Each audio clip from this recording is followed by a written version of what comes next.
Alors, aujourd'hui, nous allons parler un petit peu de mathématiques et nous allons aborder la soustraction. Je vais faire une série de vidéos sur la soustraction qui va partir vraiment du tout début du concept de la soustraction pour aller jusqu'à la soustraction posée en colonne pour les plus grands. Alors, déjà, on va se rappeler ce que c'est qu'une soustraction. Une soustraction, c'est quand on va soustraire, c'est-à-dire enlever une certaine quantité à une autre. Par exemple, ici, j'ai des petits bâtonnets. J'en ai 1, 2, 3, 4, 5, 6, 7 et 8.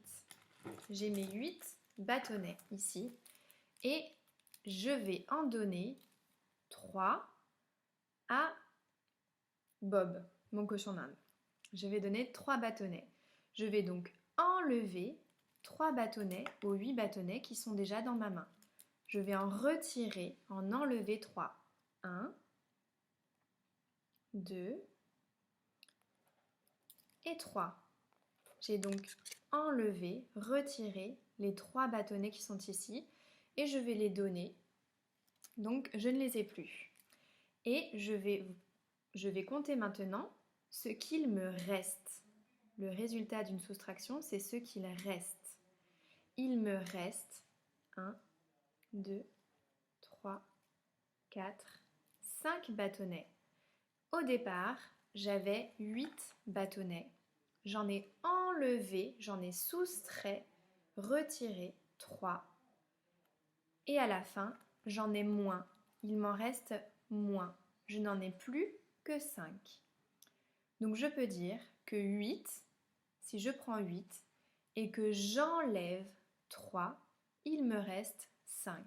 Et en langage mathématique, comme vous savez que les hommes aiment bien inventer des noms pour tout et que les scientifiques ont des noms absolument pour tout, en langage mathématique, quand on enlève un certain nombre d'objets à une quantité de départ, on appelle ça une soustraction. On dit qu'on soustrait.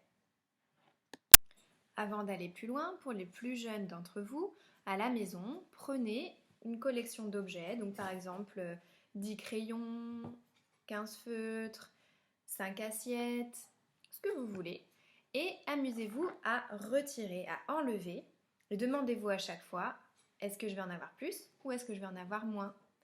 Et ensuite, essayez de compter combien est-ce qu'il vous reste d'objets une fois que vous avez retiré la quantité.